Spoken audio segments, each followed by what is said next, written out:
Voilà pour ce très joli film de Sophie Reville, Le cerveau d'Hugo, un mélange de documentaire et de fiction, comme je vous l'avais dit, et qui vous aura permis, j'espère, de mieux appréhender ce qu'est, non pas cette maladie mentale, comme souvent on la qualifie encore trop souvent, mais ce handicap, ce trouble du développement. On parle de troubles envahissants du développement, de TED, qui définit justement ce qu'est l'autisme. Saviez-vous que 6000 autistes naissent tous les ans en France? Ça veut dire une naissance sur 150, ce sont des chiffres considérables. Savez-vous aussi que l'autisme, cette année, a été déclaré grande cause nationale? Pour être tout à fait franc, nous-mêmes, avant de préparer cette émission, ne le savions pas. C'est dire le peu de connaissances qu'on a de cette maladie et de ses manifestations. Alors, on va parler de tout cela, on va le faire avec nos invités autour de ce plateau, avec des témoins, avec eh bien des autistes, avec notamment Valentin.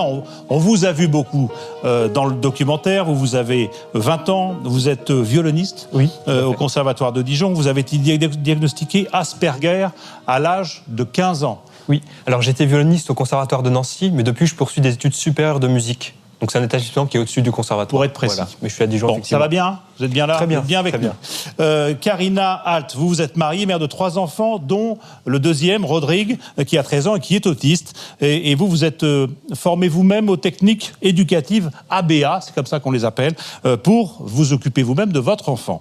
Marie-Lucille Calmette, vous avez 4 enfants. Il y a Laure, Antoine, Virginie, Sophie. Et là, c'est Antoine, 22 ans, qui souffre d'autisme. Et là, c'est pas vous-même qui vous êtes formé, c'est carrément une structure entière que vous avez développée. Elle s'appelle la Maison des Oiseaux et elle accueille, je ne sais pas combien de... 24 jeunes adultes autistes. À côté de vous, Vincent Guérard, vous êtes le père de Chloé, qui a 16 ans, qui est autiste elle aussi.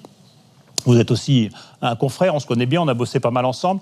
Et vous, à force de remuer ciel et terre pour faire en sorte qu'on puisse s'occuper de votre fille, eh bien vous avez fédéré autour de vous toute une série d'associations dans un collectif. Et vous avez aussi d'ailleurs été amené à créer des propres structures pour vous occuper d'elle. En face de vous, le professeur Frédéric Bonnet-Brio, vous êtes du centre hospitalier régional et universitaire de Tours. C'est un centre qui a toujours été en pointe, je crois, sur ces questions de l'autisme. Et vous serez très précieuse pour éclairer ponctuellement eh bien, ce qu'on sait, ce qu'on croit savoir sur l'autisme. Et puis, Marie-Arlette Carlotti, vous êtes ministre déléguée auprès de Marisol Touraine et vous vous occupez des personnes handicapées et de la lutte contre l'exclusion. Et vous nous parlerez du 3e plan autiste qui doit arriver, qu'on attend peut-être pour le début de l'année prochaine.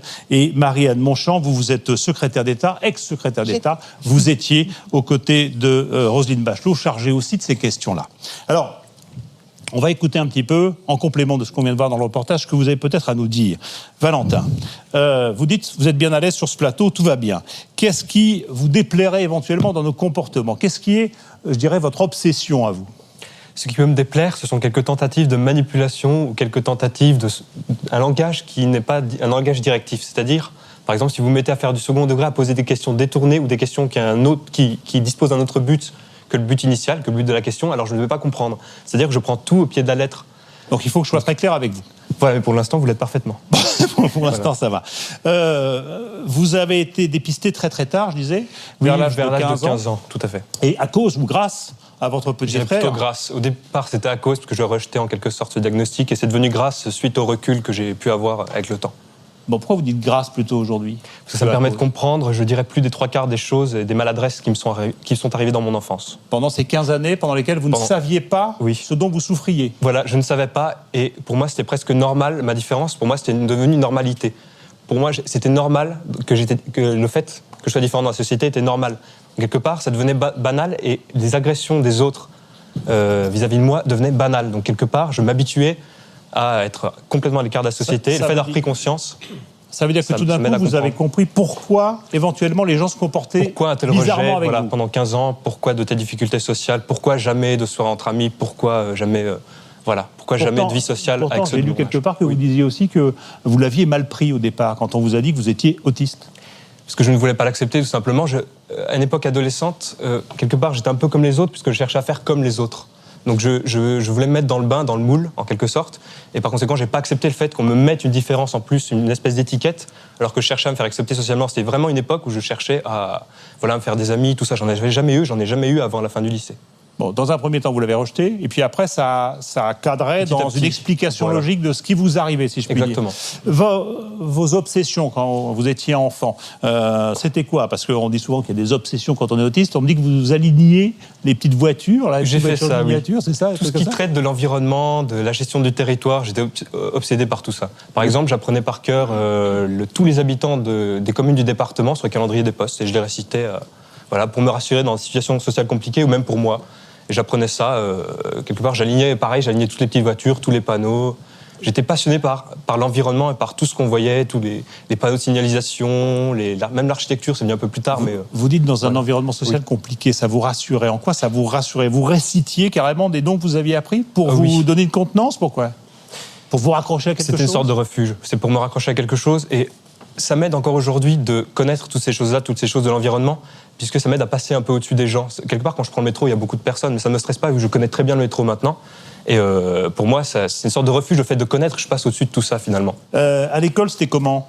C'est très, très compliqué. J'étais toujours l'enfant bizarre de la classe. Toujours rejeté en permanence. Parce que j'étais toujours en décalage, et jamais je ne riais avec les autres, jamais je n'étais invité aux anniversaires. Et quelque part, il y a un double enjeu dans ce qui est des difficultés sociales des Asperger, c'est que d'abord, nous ne comprenons pas pourquoi les autres rient de telle plaisanterie, dans quel contexte cela se passe, tout ça. Et d'un autre côté, il y a aussi le fait qu'à l'adolescence, j'ai essayé de m'intégrer et je jouais un rôle quelque part. Je riais quand ça me faisait pas rire, mais pour faire comme les autres. Donc j'étais doublement rejeté. Donc c'est ces deux difficultés, la difficulté de compréhension et la difficulté de faire comme les autres, d'essayer d'agir même si l'on ne comprend pas. Et ça vient après avec le besoin de reconnaissance sociale. Parce que ce qui vous bloque vraiment, c'est une espèce d'incapacité à tomber juste dans le relationnel, si je puis dire. Voilà, c'est qu'on ne trouve pas le bon ton, qu'on ne décode pas forcément les mimiques. C'est ça? Et c'est pour ça, oui. Et c'est pour ça, dans les soirées ou lorsqu'il y a beaucoup de monde autour de moi, j'ai beaucoup plus de mal, puisque les interactions sont plus nombreuses, les sujets sont plus superficiels, c'est moins directif, alors que quand je suis seul face à une personne, quand je vous parle, par exemple, je me sens assez à l'aise. Enfin, je pense. Moi aussi. Voilà. non, je plaisante. Non, mais on vous voit comme ça, on vous écoute, on se dit, il est parfaitement normal, si ce n'est qu'il est violoncelliste. Violoniste. Hyper doué. Donc c'est plutôt quelqu'un qui est hyper intelligent et qui fait des choses que je ne saurais pas faire moi. Ça dépend des domaines. L'intelligence, c'est quelque chose de... C'est assez subjectif. Merci, ça m'aide beaucoup. Mais est-ce qu'on se sent un petit peu comme au-dessus des autres, quelquefois? Parce qu'on a des capacités que n'ont pas forcément les autres. Globalement, non, je ne me sens pas au-dessus des autres, puisque j'ai beaucoup plus de difficultés d'insertion dans la société. Je pose beaucoup plus de questions dans la vie de tous les jours que les autres. Il y a beaucoup de choses pratiques simples que je ne sais pas faire correctement, comme peler une pomme, ou c'est des exemples un peu basiques, caricaturaux, mais... Simplement éplucher une pomme. Encore aujourd'hui, j'ai beaucoup de difficultés pour des choses très simples pour quelqu'un, même qu'un enfant pourrait faire facilement. Professeur, un Asperger, parce que on a toujours, en tête les images de Rainman, etc., de ces gens qui sont capables de prouesses incroyables, retenir des listes de nombres, de chiffres, de numéros, de je sais pas quoi, etc., des plans de ville entiers, sont des gens surdoués d'un point de vue intellectuel. Oui, c'est-à-dire qu'il y a en fait des secteurs du développement où il peut vraiment y avoir un îlot de compétences, on dit avec des domaines d'acquisition là qui vont être largement supérieurs aux personnes ordinaires. Mais comme vous l'avez très bien expliqué, vous connaissez très bien ça et à côté vous avez du mal justement à éplucher une pomme. Et c'est ça qui est aussi très caractéristique justement dans le syndrome d'Asperger, c'est le développement un peu en secteur avec à côté justement des difficultés qui vont être source de handicap social. On disait dans le reportage, enfin dans le film, qu'il y avait éventuellement pas mal d'Asperger qui s'ignoraient, d'autistes qui s'ignoraient, qui étaient en fait des génies. Il y en a beaucoup qui peuvent être autistes et qui l'ignorent aujourd'hui encore. Oui, alors ça, c'est la version aussi peut-être plus facile à communiquer. L'autisme, c'est très complexe. Il n'y a pas une seule forme d'autisme. Très souvent, justement, on voit, parce que les personnes sont capables justement de témoigner comme vous, comme on l'a vu aussi dans le reportage. Mais l'autisme, c'est aussi des personnes qui ont parfois un handicap très sévère en termes de communication, un retard aussi associé. Donc, je crois qu'il faut... On dit qu'il y a 3 domaines. Il y a la communication verbale, l'interaction sociale et le comportement. Ce sont les 3 domaines qui peuvent être affectés à différents niveaux en fonction de son niveau d'autisme. Tout à fait, avec vraiment des difficultés pour communiquer et interagir, qui sont liées aussi justement à des difficultés à percevoir l'environnement, même au niveau auditif, au niveau visuel, l'environnement n'est pas perçu de la même façon. Et ensuite, la communication via le langage, mais aussi par les gestes, le visage, tout ce que je fais là avec vous pour communiquer, tous ces systèmes très automatiques qui font que nous nous sentons en phase, ne se développent pas justement de façon spontanée années, je dirais, dans l'autisme. Et puis la deuxième, l'autre grand champ, qui est cet attachement à des intérêts un petit peu autocentrés, où on peut développer aussi des idées un peu fixes et qui sont aussi peu tournées justement vers les autres. Valentin, vous en parliez ou vous en parlez maintenant avec vos parents? Comment on communique là-dessus? Oui, au fil du temps. On va dire que mes parents, je pense qu'ils ont mieux compris que moi mes difficultés, vu qu'ils ont plus d'expérience. Ce sont des gens... Mais comment ils n'ont pas vu au début? Pendant 15 ans, ils n'ont pas vu que vous aviez une différence? Quelque part, si, ça se percevait. Ça se percevait, je pense, en dehors de la maison. Parce que la maison, pour moi, c'était un cadre familial. Et j'étais rassuré, j'avais mes normes, mes règles, mes repères. Telle heure de repas. Et chez moi, c'était assez cadré. Je suis une enfance assez cadrée, donc ça me troublait pas du tout. Ils ont compris simplement qu'ils avaient un enfant qui voulait absolument que les choses soient très précises. On mangeait à l'heure fixe, tout devait être très organisé. C'est à l'école que ça se passait pas très très bien. Et sur tous mes bulletins, c'est assez typique des personnes Asperger. On a toujours 2 mots qui reviennent. C'est très brillant, mais très immature. Mais votre souffrance de l'école, vous en parliez avec eux ou pas jamais. du tout? Ah non, j'étais toujours très très renfermé jusqu'à une prise de conscience très récente, d'il y a peut-être 3 ans, enfin 4 ans. Donc, non, je n'en parlais pas. C'est ça le danger, c'est que comme j'en parlais pas et comme les Asperger, moi je fais un peu partie de la catégorie des personnes quelque part qui ne montrent pas leurs émotions. C'est-à-dire que je me fige un peu derrière une bulle, derrière un voile. Le ressenti, on n'en parle pas. On n'en parle pas, mais c'est quelque part c'est un sujet un peu tabou puisque nous n'affichons pas notre ressenti, mais ça ne veut pas dire qu'on ressent rien. Quelque part, on ressent beaucoup de choses, mais on ne le montre pas et on n'arrive pas à en parler parce qu'on n'a pas assez de recul. Et c'est très dangereux, c'est avec une prise de conscience du syndrome d'Asperger. Et ça peut vraiment être très dangereux quand les parents ne se rendent pas compte qu'il peut y avoir un malaise derrière, puisque nous n'en parlons pas et on ne voit pas qu'on le ressent. Karina, vous avez 3 enfants. Il y a Yvan qui a 17 ans. Il y a Rodrigue qui a 13 ans aujourd'hui et qui est autiste. Et il y a Ruby qui a 11 ans. Comment était Rodrigue quand il était petit et comment est-ce que vous êtes aperçu qu'il y avait des choses qui n'allaient pas? Rodrigue était un bébé comme tous les autres, sauf qu'il ne dormait pas, qu'il criait tout le temps. Et que pendant 4 ans, il criait tout le temps. Et quand on dit qu'il ne dormait pas, c'est qu'il ne dormait pas du tout. C'est qu'il ne dormait pas plus de 30 minutes d'affilée. Nuit et jour, pendant des années. Et que quand j'ai couru de médecin en médecin, de psychologue, psychiatre, pédiatre, etc. Et il n'y a pas de diagnostic. Il n'y a rien, il ne se passe rien, votre bébé est normal. Sauf qu'il n'était pas normal. Beaucoup et il dort pas. Non, il n'était pas normal, il criait, il avait un regard bizarre. C'est un enfer à la maison. C'est un enfer à la maison, oui. Et quand vous faites suivre votre enfant par un service de soins, ça s'aggrave. Donc effectivement, là, vous commencez à vous dire, là, il y a un problème, il y a un sérieux problème. Quand vous allez voir ces médecins, ces pédopsychiatres, etc., les pédiatres, ils vous disent quoi? Ils vous disent que c'est bon, il faut être patient. Que chaque enfant se développe différemment, que je m'inquiète trop, que...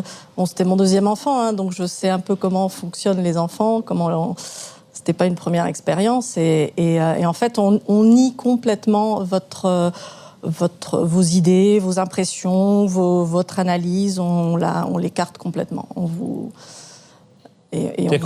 fait comprendre que vous n'y comprenez rien pour faire ça. Complètement. C'est ça. Ouais. On vous discrédite, vos compétences parentales sont complètement... Voir que vous êtes peut-être un petit peu responsable de ce qui se passe. Ah oui, c'est de votre faute, il y a un problème là, madame. Et comment on réagit? Parce que vous êtes anthropologue, hein, vous avez un bagage, vous êtes scientifique, etc. Quand vous avez fini par être déstabilisé par ces insinuations-là? Mais bien sûr que oui. J'ai pas vu qu'un seul médecin, j'en ai vu 8. Les 8 vous disent la même chose, donc vous commencez à vous dire, il doit y avoir quelque chose dans ma vie qui fait ça, c'est pas possible. Et malgré tout, vous n'arrivez pas à y croire. Mais à force, c'est tellement insidieux, et puis vous êtes fragilisé parce que vous dormez pas, parce que vous avez un enfant qui se développe vraiment bizarrement. Donc vous perdez vos moyens un petit peu d'analyse. C'est quoi les conséquences? On vient de le voir pour vous, mais pour votre couple, pour votre famille, pour les autres enfants? Pour les autres enfants, c'est très très dur. C'est très très dur parce qu'on passe beaucoup de temps à essayer de patcher la vie familiale. De patcher, c'est-à-dire? De patcher, d'essayer d'arranger comme on peut, d'essayer de survivre. Pour le couple, il n'y a pas de couple. Enfin, on a tenu parce qu'on était tous les deux dans la même optique, mais sinon, on est au bord de l'implosion. C'est pas Et les possible. enfants, ils souffrent de ne pas avoir l'attention qu'ils mériteraient parce que toute l'attention est focalisée sur Rodrigue, c'est ça? On leur explique et on leur a tout le temps expliqué. Mais malgré tout, bien sûr qu'ils en souffrent, évidemment qu'ils en souffrent. Parce qu'ils n'ont pas des parents ordinaires, ils ont des parents qui sont focalisés sur la survie. La survie de la famille, la survie de l'enfant, la survie... Et puis, avoir un enfant qui souffre toute la journée, c'est terrifiant. J'ai du mal à imaginer ce que ça peut être. C'est que pas cela. imaginable. C'est pas imaginable. Et arrive à 6 ans, quand même, le diagnostic. Je ne sais pas comment il tombe. Il tombe parce que j'ai forcé toutes les portes possibles et imaginables. Les médecins me disaient non, pas de diagnostic, ça ne sert à rien, n'allez pas dans un centre me faire diagnostiquer, n'allez pas. Et j'y suis allée quand même. Et donc, à 6 ans, on finit par dire il y a peut-être quand même quelque chose. Et c'est quoi? C'est pareil, c'est quoi? C'est une sorte de soulagement aussi? Parce qu'on se dit qu'enfin, on a peut-être trouvé... C'est ça. Oui, forcément. Là, on sait ce qu'il a, maintenant, qu'est-ce qu'il faut faire? Et puis là, c'est la deuxième douche froide. Parce qu'on sait ce qu'il faut faire, mais il n'y a personne pour le faire. On ne vous propose rien du tout. On vous dit votre enfant est autiste, autisme sévère, avec retard mental. Au revoir, madame. C'est tout. Ah, c'est tout? C'est tout. On vous laisse après dans la nature et débrouillez-vous toute seule? C'est tout, dans un grand hôpital parisien. Ah ouais. Professeur, pourquoi est-ce que c'est si compliqué, là, pendant toutes ces années, de trouver des gens, je dirais, presque qualifiés, qui peuvent poser un diagnostic comme ça? Alors, c'est évidemment une question très, très complexe. Je crois que pendant un moment, il y a eu finalement, la psychiatrie s'est éloignée de la médecine et il y a eu l'émission d'hypothèses fausses. Et je crois que... Ce qu'on appelle l'approche psychiatrique et psychanalytique, on cherchait plutôt une raison dans l'histoire personnelle que dans une cause neurologique. Voilà, tout à fait. Je peux faire simple. Voilà. Mais il y a eu un petit peu d'obstination quand même, disons les choses. Ça a duré longtemps, ça a fait prendre du retard à la France, cette histoire-là, non? Au niveau du contexte européen aussi, la France avait une position particulière aussi justement dans l'après-guerre. Et puis le champ des neurosciences, le champ de la recherche n'a pas été du tout investi, c'est vrai, de la même façon. Et il a explosé depuis maintenant 15 ans, si vous voulez, où on sait ce qui se passe dans le développement et dans le fonctionnement cérébral. Bon. Et maintenant, il y a sait que c'est quoi? Que ça vient du cerveau, que c'est... Avant la naissance. Voilà, que c'est un trouble de ce qu'on appelle la construction cérébrale. On a une architecture cérébrale extrêmement complexe. Quand on se parle, là, vous voyez, il y a 1 milliard d'opérations à la seconde dans votre cerveau, dans le mien. Dans le mien, je ne suis pas sûr. Dans le vôtre, j'en suis certain. Mais... c'est pas... si, qui se fait et qui doit bouger à chaque moment et qui est lié en fait à une architecture cérébrale extrêmement fine, extrêmement précise, qui s'est mise en place dès la phase in utero. Mais chez Valentin, c'est pas tout à fait comme ça. Chez Valentin, cette architecture s'est mise en place, mais probablement avec des circuits, si vous voulez, des réseaux qui ne sont pas tout à fait les mêmes, qui font que, justement, il va percevoir les informations et les traiter de façon différente. Et ça, c'est pas parce que ses parents n'ont pas été sympas avec lui. Non. C'est in utero, éventuellement. C'est in utero. Alors là encore, en fonction des formes d'autisme, il y a un poids génétique variable aussi, justement, selon ces formes d'autisme, et puis une interaction avec ce qu'on appelle les facteurs environnementaux, dont on ne connaît pas à l'heure actuelle encore précisément la nature. On a des hypothèses et les recherches aussi sont importantes dans le domaine. Une pollution environnementale, un produit, un gaz, un match, je sais pas quoi, peut éventuellement avoir une conséquence. Enfin, ce genre d'effet-là. Actuellement, on ne peut pas l'éliminer. Pour l'instant, on cherche. Mais la guerre entre psychanalystes et médecins, tout ça, c'est fini ou il y a encore des blocages Il y a encore des blocages. Vous le direz pas, mais il y en a encore. Ça. Le problème, c'est que les médecins, quand vous allez les voir, ils vous disent pas qu'ils font de la psychanalyse, et vous pouvez pas le savoir forcément. Donc ils cherchent quelque chose qui est un peu toujours la même chose, qui est plutôt chez vous, oui, etc. chez quelque part, chez les parents, oui, forcément.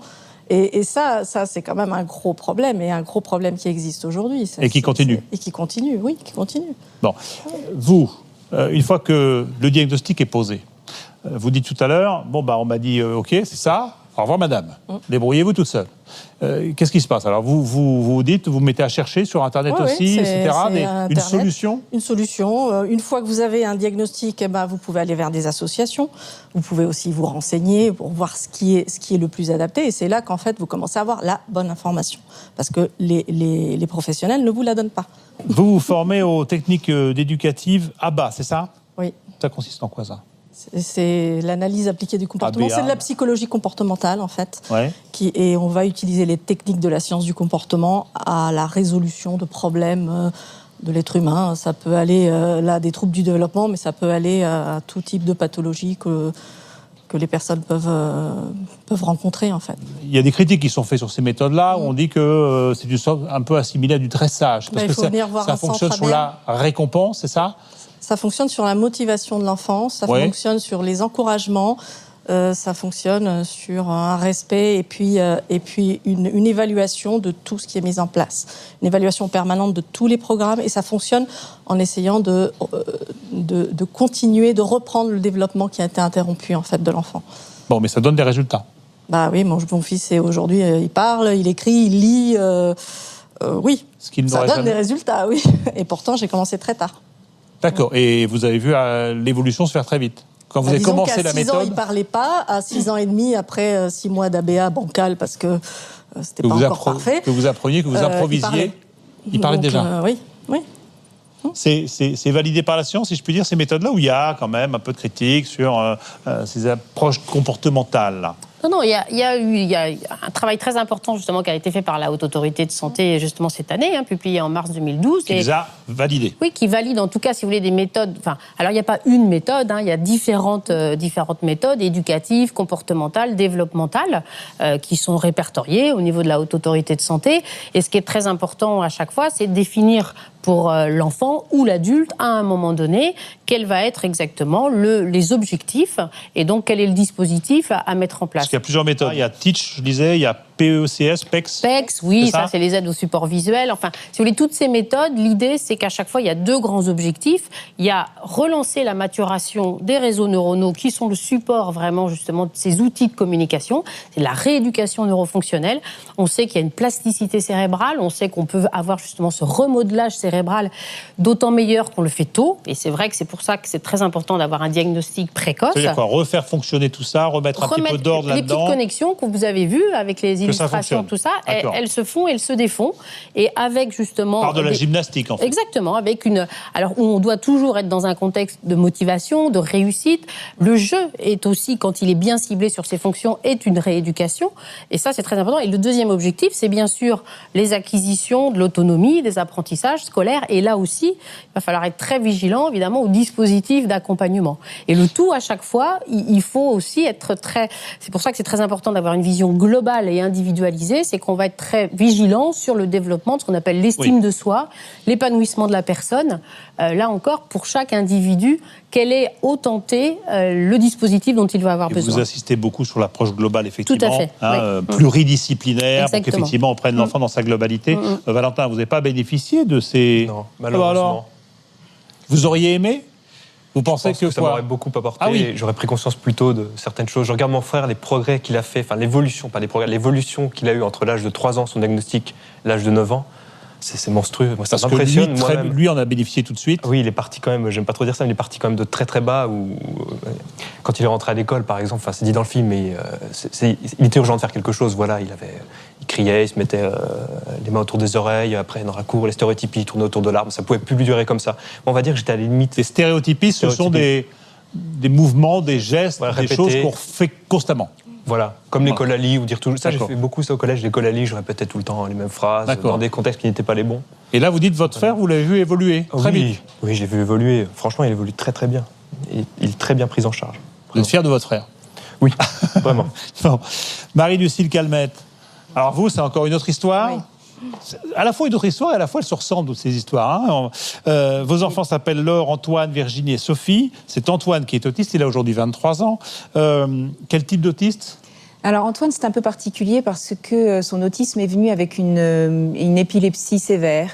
Il faut savoir que 25% des autistes sont épileptiques et que, évidemment, les perspectives d'évolution, de progrès ou de guérison sont vraiment très, très altérées avec l'épilepsie.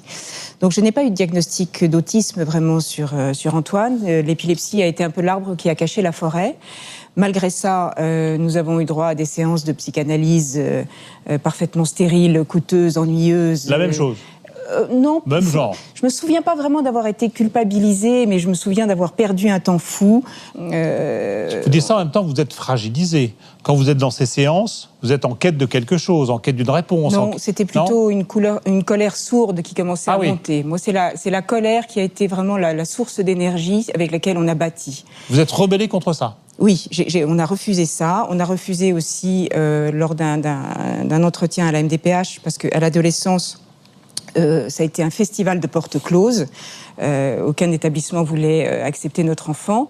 Et donc la MDPH nous a convoqués pour nous proposer... La L, c'est quoi ? Maison départementale des personnes handicapées, D'accord. qui était donc chargée d'étudier notre cas et de nous proposer des solutions.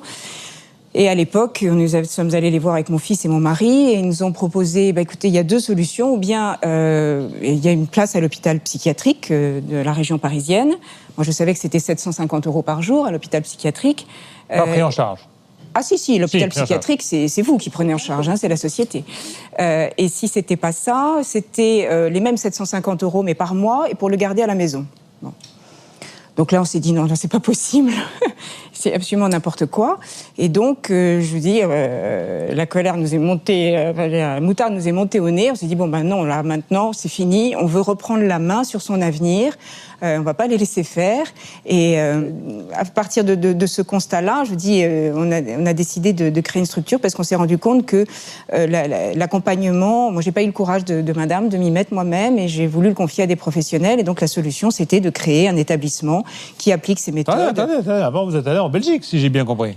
Pas tout à fait. C'est-à-dire qu'en fait, la Belgique a été effectivement un peu une planche de salut pour pouvoir nous libérer un petit peu le quotidien et nous lancer dans l'aventure de la création de la Maison des Oiseaux. On va regarder un petit peu, si vous voulez bien, ce qui se passe. Vous le savez très bien, mais pour les téléspectateurs, parce que ça se fait encore beaucoup. Il y a encore beaucoup de gens qui, aujourd'hui, ne trouvant pas de solution en France, sont amenés à aller notamment en Belgique pour trouver ce genre d'établissement. Là, on a suivi une dame, elle a 2 enfants autistes, elle se définit elle-même comme exilée belge. On parle souvent des exilés fiscaux. Là, ça n'a rien à voir. C'est pour des raisons sanitaires qu'on va chercher ailleurs, ce qu'on ne trouve pas encore en France en matière d'autisme. On regarde. Mina Djebari est la maman de 2 enfants autistes. Comme beaucoup de familles françaises, elle fait partie de ce que l'on appelle les exilés belges. Faute de place dans un établissement français, elle a déménagé dans le Nord pour scolariser ses 2 enfants en Belgique. Mahmoud, 9 ans, et Rania, 10 ans, sont accueillis ici depuis quelques mois. On a mis en place un petit système de photos pour essayer justement de communiquer, parce que tout ce qui est verbal est assez compliqué au niveau de la compréhension pour lui. Donc on essaie de trouver des petits moyens par lesquels on peut leur apporter des choses, quoi, la communication, l'autonomie. Ça paraît tout bête, mais simplement retirer son manteau et le mettre au porte-manteau, c'est très compliqué pour lui. Ici, les enfants ont accès à une pédagogie sur mesure. Avant d'arriver dans cette classe, Rania n'arrivait pas à communiquer. Elle est belle ? Elle sait écrire, elle sait faire du graphisme et tout ça. Donc sa maîtresse, elle a réussi à la faire écrire son prénom. Donc c'est un progrès pour moi et pour la maîtresse, pour Rania aussi. Au sein de l'école, ce lieu est spécialement conçu pour calmer les crises d'angoisse des enfants autistes. Les enseignants ont mis en pratique les études récentes sur la lumière menées par les scientifiques. La fluorescence, le noir, le blanc auraient une influence sur leur cerveau. Dans cette école gratuite, 130 enfants belges et français progressent ensemble à leur rythme. Il n'y a pas des classes spécialement rien qu'avec des enfants autistes. Justement, nous, on trouve ça très riche parce que comme ça, ils ont des contacts avec les autres enfants. Dans ces classes, 80% des enfants sont français. Mais toutes les familles n'ont pas les moyens de déménager pour bénéficier de cet enseignement belge dès 6 ans.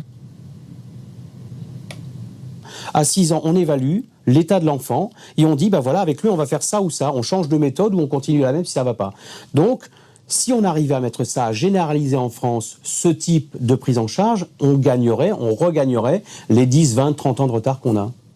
Il est 16h. Comme tous les enfants, Rania et Mahmoud sortent de l'école. Mais c'est un taxi qui les ramène chez eux. 1h30 de trajet chaque soir. De l'autre côté de la frontière, leur maman les retrouve. Montant de la facture, 2 500 € de transport par mois, financé par la Sécurité sociale. Le prix du retard français. Voilà, 2 500 € de transport par mois financé par la Sécurité sociale. On se dit, il y a quand même des aberrations dans le système. C'est ce que vous avez constaté, vous, oui. Et vous vous êtes dit, je vais le faire toute seule. Je vais faire mon centre toute seule, oui. Ma maison des oiseaux toute seule. On va créer sa solution, et pour lui et pour 23 autres jeunes dans la même situation. Mais comment on en arrive à ça, à avoir l'idée de se dire, je vais faire un centre calme. Ça a été notre réponse à nous. C'est vrai que j'ai un mari qui est très entreprenant et qui m'a beaucoup aidé, coaché. Il m'a dit... sans essayer d'aucun succès, vas-y, lance-toi. On a fait l'acquisition d'un terrain, on a imaginé ce projet, on a eu la chance aussi d'avoir des soutiens politiques importants. J'ai pris mon bâton de pèlerin, je suis allée chercher des sous un peu partout, à droite, à gauche, auprès de fondations. J'ai rencontré des mécènes. Je pense qu'on avait une bonne idée aussi. Et voilà, on s'est jeté à la piscine et puis on est devenu quelque part professionnel. On a créé la Maison des Oiseaux en 2007. Je ne sais pas que c'est votre métier maintenant, mais en tout cas, c'est quoi? Oui, c'est un petit peu mon métier. Si c'est votre activité principale de faire ça. Oui. Cette Maison des Oiseaux est dans le Berry, c'est ça? Elle est à la Châtre, dans l'Indre. C'est mon département d'origine. Et nous avons trouvé un terrain qui était parfaitement adapté, qui est très, très agréable, où il y avait des bâtiments anciens, un parc, une histoire. Parce que moi, je voulais vraiment que cet établissement soit aussi proche possible que ce que ces enfants auraient pu connaître s'ils avaient été restés dans leur famille, que ce soit un lieu chaleureux, dans un cadre sécurisé, très adapté, mais aussi, voilà, très... Non. Le personnel? Alors, le personnel, sur place, mais c'est formidable pour une petite ville comme La Châtre. Il y a un bassin d'emploi qui n'est pas... voilà, vous l'avez créé? On a créé ces emplois et on les a formés. Ça, c'était aussi effectivement l'idée forte du projet, c'est-à-dire qu'on a injecté ces méthodes comportementalistes. Alors nous, on a choisi, on parle beaucoup de la BA en ce moment. Pour les personnes adultes, je considère que le Teach, dont on parle un petit peu moins, mais qu'il ne faut pas oublier parce que c'était quand même la méthode précurseur, le Teach et le PEX, qu'on évoquait tout à l'heure, le système, système de communication par échange d'images. Oui. C'est très adapté, effectivement, très pertinent. Vous utilisez ces trois méthodes-là? On utilise le Teach et le PEX. D'accord. Et comme ça, effectivement, on nous a adressé des enfants qui, certains étaient cloîtrés chez eux toute la journée, d'autres venaient d'hôpitaux psychiatriques, d'autres d'IME où il s'était absolument rien passé, où ils avaient fait des ateliers pataugeoires aussi avant. IME, c'est des instituts médico-éducatifs, quelque chose comme ça? Instituts médico-éducatifs. D'accord. Et là, donc vous avez, je crois que c'est pour les enfants déjà d'un certain âge. Oui, ce sont des adultes, des jeunes adultes, à partir de 18 ans. En fait, vous l'avez fait, si je puis dire, pour votre fils. Et vous en avez fait bénéficier d'autres. J'ai un peu ça l'idée. Oui. Hein, et il va grandir là. Ils ont fondé leur famille, ils sont dans des petites unités de vie, dans un groupe de dimension familiale, et ils sont ensemble, et ça fait 5 ans maintenant, on a fêté les 5 ans au mois de juin. Et je pense, à voir leur sourire, je pense qu'ils sont heureux, parce que ils ont tous progressé. Ils ont évolué, ils ont progressé, parce que la vie a pris un sens pour eux, leur quotidien a pris un sens. Le Teach est une méthode qui aide à structurer le temps, et structurer les activités, structurer l'espace. Et donc, on a réduit les troubles de comportement, ou en tout cas, on en a encore, mais on sait y répondre. Le personnel est un grand gagnant dans ces aventures-là parce que ils ont un cadre, ce qui est très sécurisant. Ils ont des méthodes, on a des objectifs, on a des progrès. Il y a toujours une réponse adaptée aux troubles du comportement. Et donc, et on voit effectivement ce qu'on fait, on voit les enfants évoluer au jour le jour quasiment. Bien sûr. C'est réconfortant de voir ces résultats-là. Moi, je voulais un endroit où les parents puissent nous confier leur enfant et franchir la grille sans ce sentiment de culpabilité, voire de honte qu'ont eu des mamans à laisser leur enfant en Belgique ou dans les hôpitaux psychiatriques. Moi, et avec la finalité de quoi? De pouvoir reprendre son enfant plus tard, ou est-ce qu'ils sont destinés à vivre et à grandir? Non, je pense que là, on accueille des enfants qui ont un autisme assez important. C'est vrai qu'en revanche, on a des objectifs. Certains ont beaucoup progressé, ils peuvent prétendre à acquérir une forme d'emploi. Il y en a nos jeunes commencent à, ci et là, aller s'insérer dans un milieu professionnel. Donc pour cela, effectivement, on peut envisager un autre avenir. On a quand même des enfants qui auront toujours besoin de cet accompagnement dédié. Donc certains vont vieillir là. C'est vrai ça par rapport à l'interrogation, je crois que Karina, vous inquiétez beaucoup de ça, de savoir ce qui va se passer plus tard. Et c'est une interrogation de parents, j'imagine, de se dire ici, quand on sera plus là, qu'est-ce qui se passera? Qu'est-ce que je ferai de mon enfant? C'est une interrogation de tous les parents d'enfants autistes et enfants avec handicap en France. Ces structures devront évoluer pour pouvoir maintenant répondre à cette demande de jeunes qui auront été effectivement mieux accompagnés, qui auront plus de perspectives d'avenir. Ça devient forcément des vies transformées. Avoir un enfant autiste, ça fait que la vie, tout d'un coup, prend un autre chemin.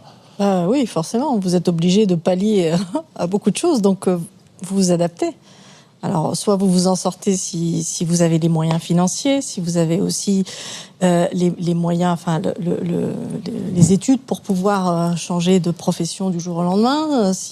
Donc oui, ça change la vie. Et mais la vie, elle est très agréable une fois que l'enfant est bien pris en charge.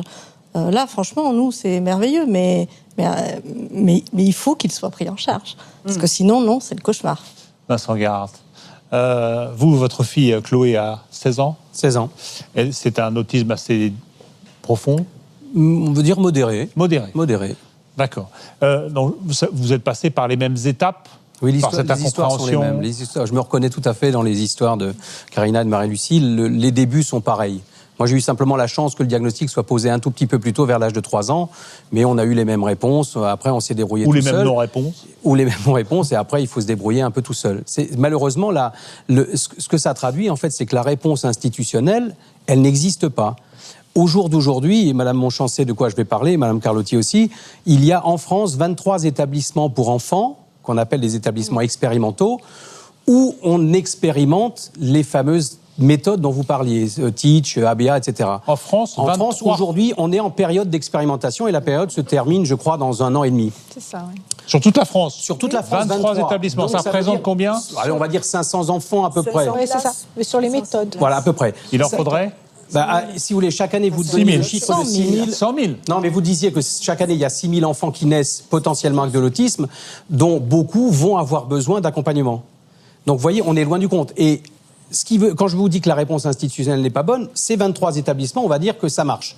On sait depuis 30 ans que ça marche à l'étranger, mais nous, on a malheureusement, heureusement et malheureusement, attendu quand même pas mal de temps pour en avoir 23. Ce qui veut dire que tous les autres établissements, parce qu'il en existe plein d'autres, vous parliez tout à l'heure d'un institut médico-éducatif, donc tous les établissements médico-sociaux, les IME, instituts médico-sociaux, les CESAD, services d'éducation spécialisés, je vous en passe parce que la nomenclature est impressionnante, tous ces établissements aujourd'hui, pour faire un raccourci, sont dirigés par des gens qui ont une approche, dans la grande majorité des cas, psychanalytique. Or, depuis cette année, je pense que 2012, grâce notamment à la grande cause, ça a permis de prendre conscience de ça, et grâce aux recommandations de la Haute Autorité de Santé, il faudra que dans ces milliers d'établissements, on utilise enfin les bonnes stratégies pour que les parents n'aient plus à fabriquer eux-mêmes leur propre prise en charge. Et maintenant, puisqu'on en est à 23 seulement centres, 500 enfants éventuellement concernés, ce qui est bien en deçà. Vous êtes optimiste sur la révolution culturelle du monde médical, où vous dites, oh là là, c'est pas gagné encore, il va falloir en changer des habitudes? Quand vous entendez les propos qui ont été tenus ici, c'est un plateau très moderne par rapport à l'autisme en France aujourd'hui. Quand vous entendez les propos du professeur Bonnet-Brio, on est dans ce qu'il faut faire, on est dans la réalité de l'autisme, dans les connaissances de l'autisme d'aujourd'hui. Et donc, on ne comprend pas que des parents nous appellent tous les jours dans les associations pour nous dire « je me retrouve devant un psychiatre », mais 80% des psychiatres en France ont fait une psychanalyse. Et donc, ils ont les réponses dont vous avez entendu parler. Donc, les parents aujourd'hui qui ont un diagnostic, quand ils ont la chance d'en avoir un... C'est toujours le même mur. Et voilà. Ça continue. Ah, ça continue. Et tout l'enjeu, malgré tout ce qu'on sait. Tout l'enjeu du politique... Malgré la Haute Autorité de Santé. Et Madame Carlotti va s'engouffrer dans cette voie, c'est de continuer cette révolution-là pour faire en sorte que les professionnels, que d'abord les médecins fassent de la médecine et ne fassent pas de la psychanalyse. Là, je parle de l'autisme, j'ai le plus grand respect pour la psychanalyse, mais pas pour les personnes autistes. Donc il faudra continuer cette révolution dans tous les établissements. Cette approche et ces méthodes dont vous parlez, parce que... Je sais pas, est-ce qu'elles sont contestables? Est-ce qu'il y a encore un petit doute? Ou est-ce que vraiment, là-dessus, on est sûr, c'est la bonne méthode, ce sont les bonnes méthodes, c'est la bonne approche, ou il y a...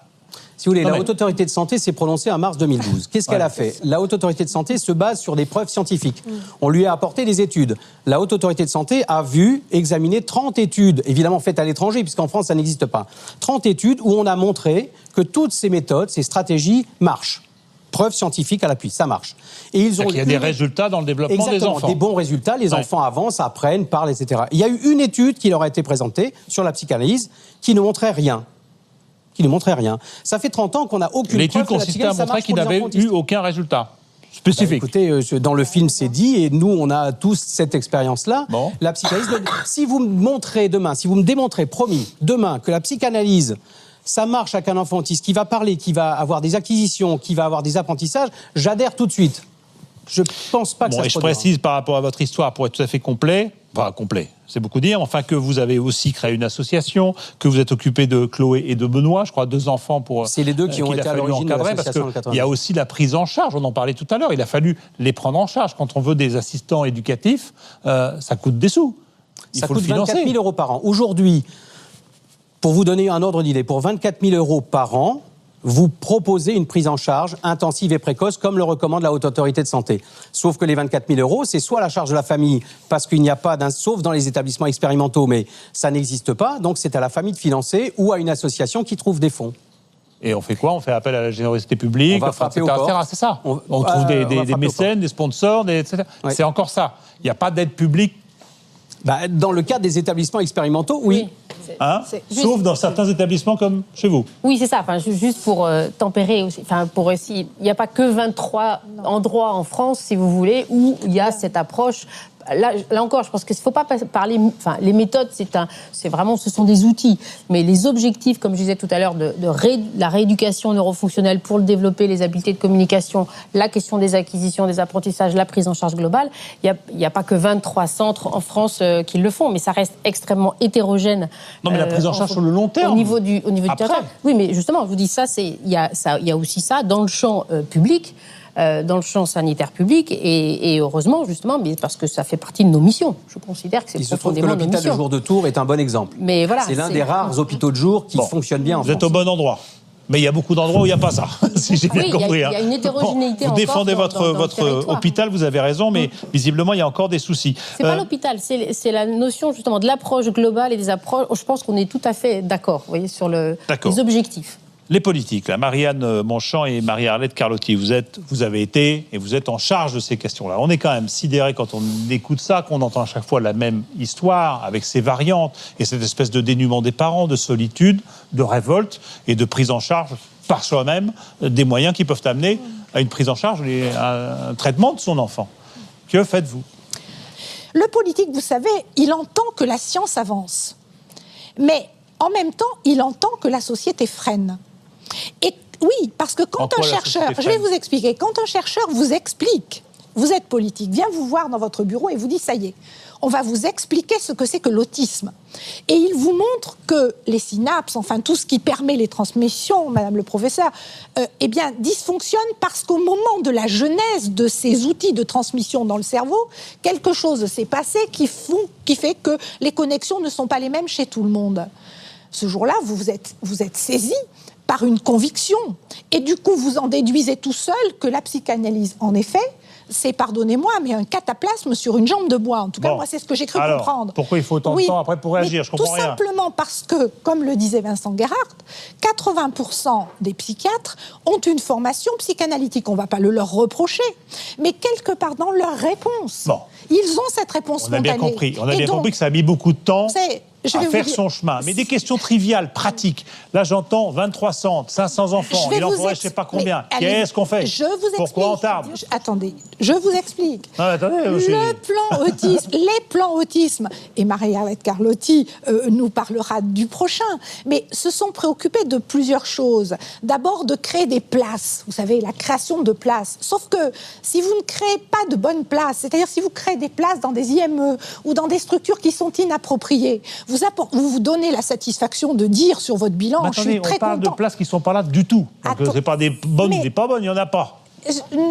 On ne peut pas dire cela. On a créé progressivement des places qui permettaient à des parents de trouver des solutions pour que leur enfant soit accueilli, parfois dans des établissements qui étaient adaptés et dans lesquels j'en ai visité beaucoup. Les enfants n'étaient pas malheureux et en tout cas on le voyait par, je dirais, la diminution de leurs troubles. En revanche, ce que nous avons découvert, Vous êtes en toujours train de nous expliquer marchant, qu'il y avait des centres où au moins ils ne régressaient pas. Oui, On et n'appliquait puis pas où les techniques en l'accueil, question, où mais ils ne régressaient pas. C'est ça que vous des dites. établissements assez protecteurs où on Bon. sentait que les choses allaient plus. Et les méthodes en question ont été promues par un certain nombre d'ailleurs de personnalités parfois emblématiques qui ont pu dire haut et fort, attention, ces méthodes existent. Qu'a fait le politique?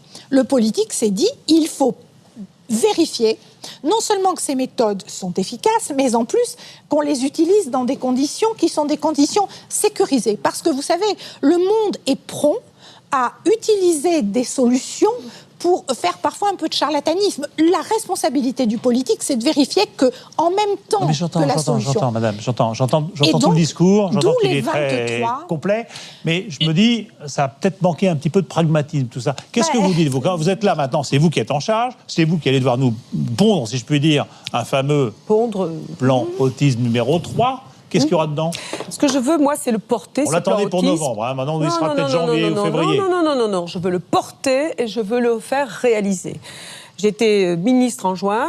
En juillet, j'ai rassemblé le Comité national de l'autisme et j'ai dit que j'allais faire le 3e plan autisme qui avait d'ailleurs été annoncé précédemment.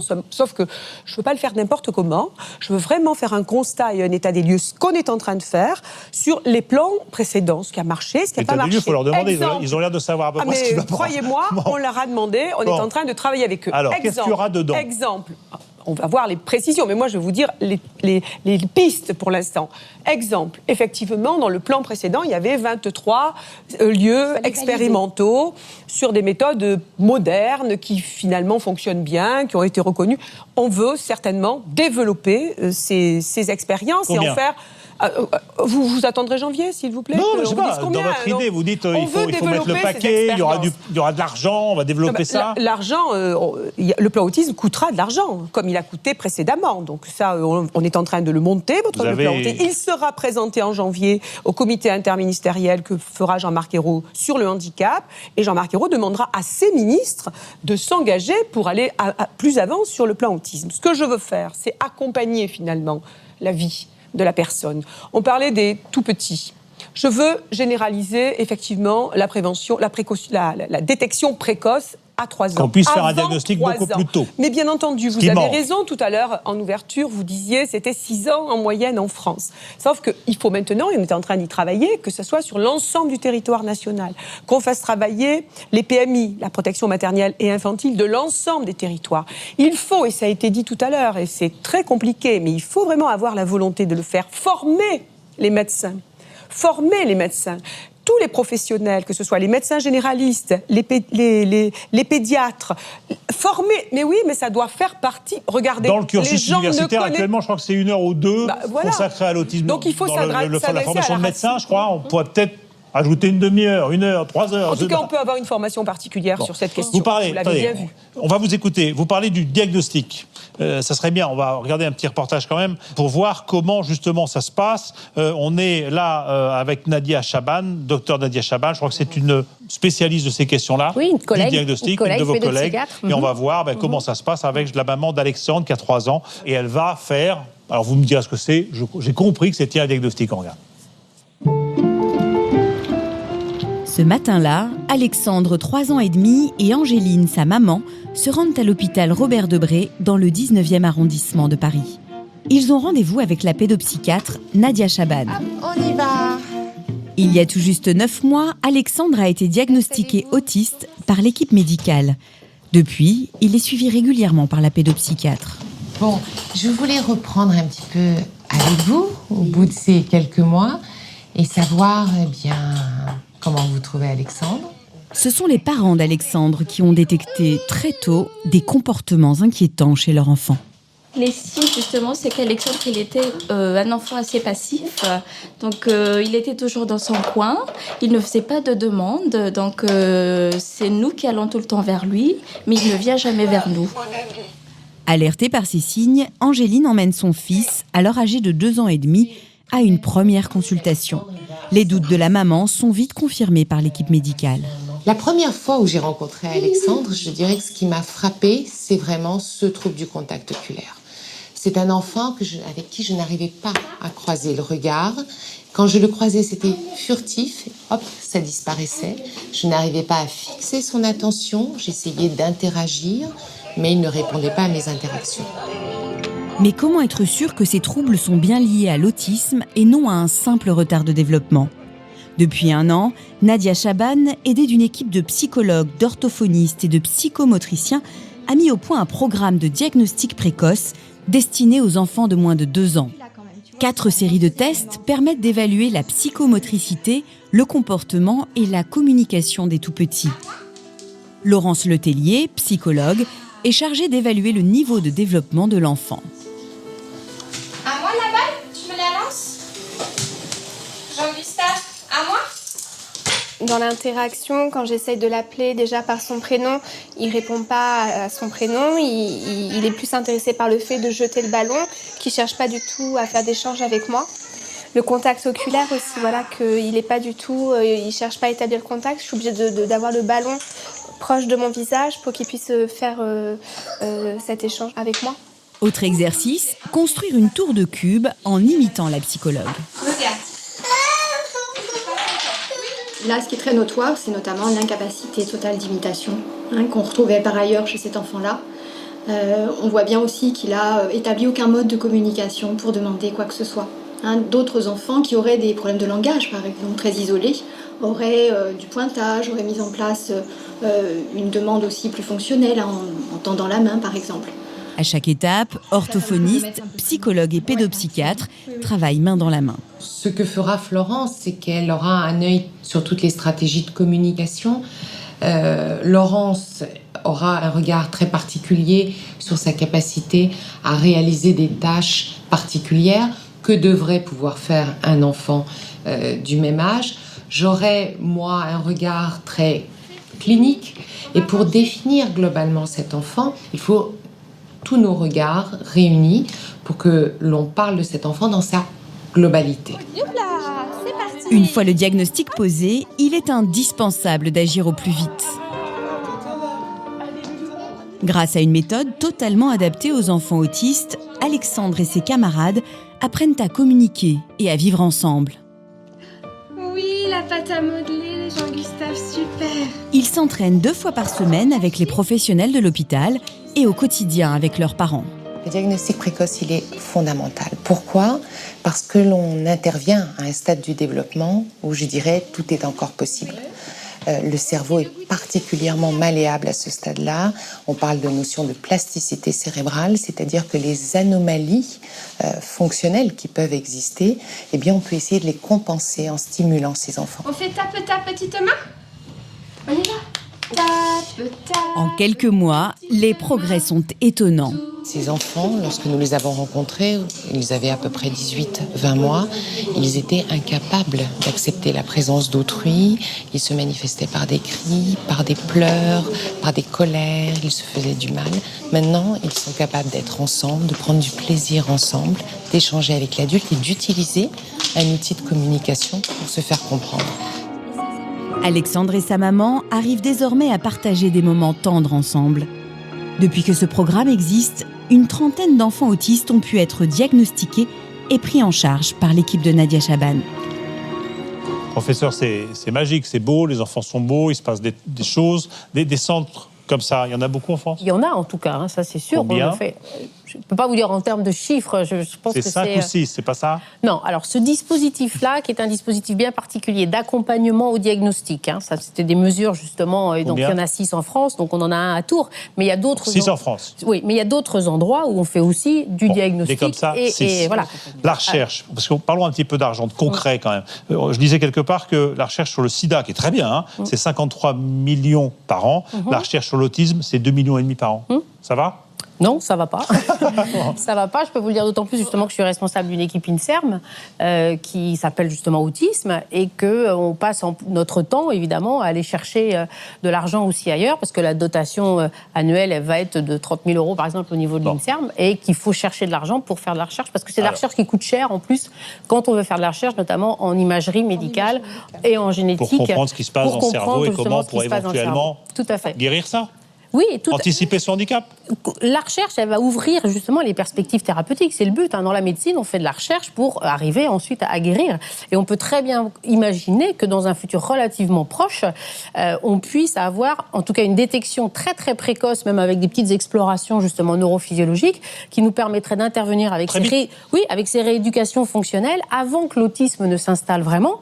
La fenêtre de 12 mois semble vraiment se dessiner maintenant avec les études. Et donc, on pourrait mettre en place justement ces rééducations de la communication avant que la plasticité, avant que les réseaux ne s'installent, et puis peut-être faire même de la prévention, si vous voulez, de l'installation de l'autisme. Donc vous avez un discours relativement optimiste. Qu'est-ce qu'on fait? Je reviens vers vous, Madame la Secrétaire d'État. Justement. Non, mais sur la recherche, sur l'école, parce que depuis la loi de 2005, si j'ai bien compris ce que m'a dit Vincent, il est prévu que tous les enfants autistes, handicapés d'ailleurs, aient accès à l'école. Bon, qu'est-ce qu'on fait sur tout ça? Parce que j'ai cru comprendre que ce n'était pas vraiment le cas.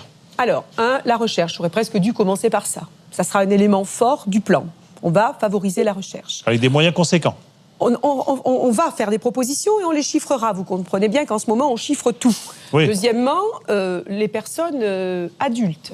On a une vraie difficulté dans ce pays d'accueil, d'hébergement, d'accompagnement des autistes adultes, même si les autistes enfants, il y a encore plein de choses à faire. Et troisièmement, l'école. Ça, c'est vraiment très important. On est en train de travailler sur le métier d'accompagnant, qu'il devienne un métier qualifié, avec une évolution de carrière et avec des spécificités, parce que c'est pour toutes les formes de handicap, et des spécificités pour les autistes. Ça, c'est un groupe de travail qui se fait en ce moment dans le cadre de la refondation de l'école. C'est porté par l'Éducation nationale, et ça sera conclu en mars, et j'espère beaucoup là-dessus. On ne peut pas donner des emplois précaires à des gens qui s'occupent de handicapés.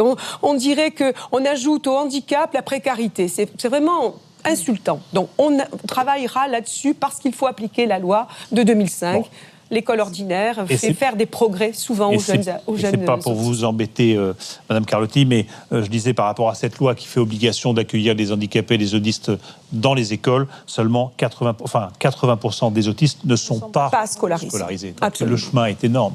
Énorme. Même si l'Éducation nationale a fait, il faut le dire. Sans doute des efforts conséquents. Certains enseignants ont vraiment pris le sujet à bras-le-corps, se sont intéressés au sujet, se sont même parfois cultivés eux-mêmes sur la question, avec une marche énorme à franchir. Mais je veux quand même rendre hommage à ces enseignants, parce que c'est compliqué, que c'est déstabilisant et qu'il faut beaucoup de médiation. Et que dans une école, l'arrivée d'un enfant autiste lourd, ça doit être très très compliqué à gérer pour un prof. C'est les passions d'académie qui bloquent déjà. J'ai l'impression que l'autisme, c'est ça dans tous les domaines. Chacun se débrouille à titre personnel, avec des bonnes intentions, avec des bonnes ministres.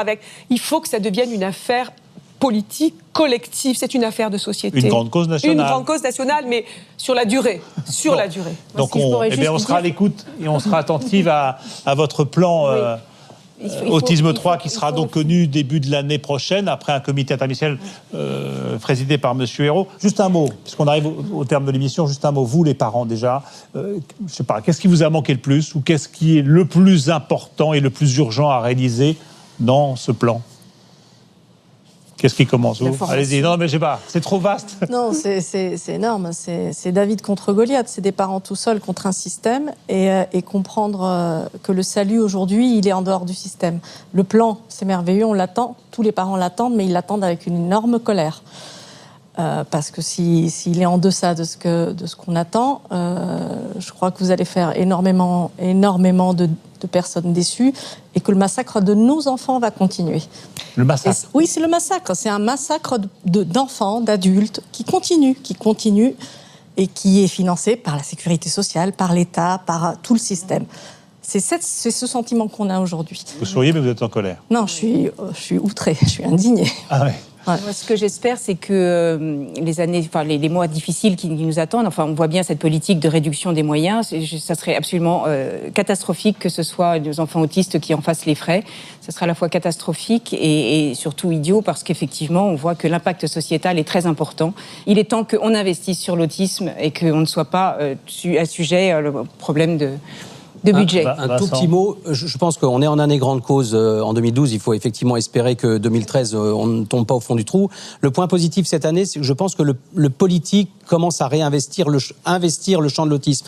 Madame Monchamp a montré la voie, je ne doute pas, Madame, que vous le ferez aussi. Il y a eu, pour la première fois cette année, la création d'un groupe parlementaire à l'Assemblée nationale, 100 députés de tous bords, coprésidé par un UMP, M. Daniel Fasquelle, et par un PS, Gwendal Rouillard, se sont mis au travail pour faire avancer les choses. Donc je pense que ça, c'est un élément très important. Il faut que le politique se penche beaucoup plus sur la question. Par rapport à un problème qui touche énormément de gens, 600 000 autistes en France, 6 000 naissances par an. Il n'y a jamais eu de recensement. 600 000, c'est un chiffre qu'on entend depuis une dizaine d'années. Mais une naissance sur 150, ce qui est quand même considérable. Valentin, je ne sais pas si tout ça vous a intéressé. Je pense qu'on a de belles portes ouvertes pour l'avenir. Voilà. Et je laisse les professionnels faire leur travail, parce que moi, je suis juste, entre guillemets, un patient ou... Je suis un peu en retrait du débat, mais je trouve ça très très intéressant. Bon, et un violoniste aussi. C'est quoi la carrière future de Valentin? C'est quoi? Bien, je l'ignore. Ça, c'est sûr qu'il faut la créer. Et celle que vous imagineriez, vous pouvez l'imaginer ou vous faites des rêves un peu ou pas? Oh, ça m'arrive, mais j'évite de fantasmer, puisque dans le passé, ça m'est arrivé, et j'étais très déçu. Et quand on fantasme, on place la barre ici, et lorsque le résultat est ici, on chute. Et c'est assez dangereux, donc j'essaie d'être réaliste. Et évidemment, mon rêve, ce serait de faire énormément de voyages, de jouer de la musique partout, de découvrir de nouvelles villes, de nouvelles cultures. Donc... c'est ce qu'on vous souhaite. Je ne crois pas que ce soit complètement En revanche, j'ai un petit bémol. J'aimerais bien terminer la soirée de manière plutôt réaliste, juste pour dire que la différence aujourd'hui, quoi qu'on fasse dans le milieu politique ou dans n'importe quel milieu, elle sera toujours en retrait. On ne pourra jamais être accepté tant qu'on est différent. La société n'acceptera jamais la différence, je pense. Vous pensez qu'au fil du temps, à pas finir, il y aura des prises de conscience, il y aura énormément de race, de religion, de handicap, etc. Non? On peut pas être un peu optimiste quand même ce soir et se dire que peut-être un jour? Non? Je ne pense pas. Vous pensez pas? En tout cas, bonne chance pour vos projets à vous. Et j'espère suivre une carrière de violoniste international comme ça et qu'on vous suit dans les gazettes et qu'on se dise, oh là, ce Valentin, qu'est-ce qu'il joue bien. Voilà, merci à vous tous. Merci de nous avoir suivis pour ce débat. Cette soirée continue. Je voudrais remercier toutes les équipes qui m'ont aidé à la préparer, les équipes de Nathalie Darigrand et notamment Ophélie Raduro qui a préparé ce débat. Je vais vous montrer 2-3 livres quand même que je vous recommande. Il y a ce livre de Gerzande et Francis Perrin sur leur enfant, Louis, qui raconte ce que vous nous avez raconté sur cette démarche pas à pas avec un enfant autiste. C'est assez touchant. Il y a ce livre aussi, je suis obligé de me promener, mais sous votre direction à vous, l'autisme de l'enfance à l'âge adulte. Bon, et là, on a plein de réponses aux questions qu'on peut se poser. Et ce livre de Joseph Chauvanec, c'est un copain à vous. Alors lui, il est incroyable, il est formidable. Il est autiste aussi. C'est Je suis à l'Est, on le voit dans le doc, bien sûr. Merci au Journal Le Parisien, merci à Philippe Lallemand qui a réalisé cette émission. Et puis je vous donne rendez-vous pour une autre soirée continue sur France 2, en janvier prochain.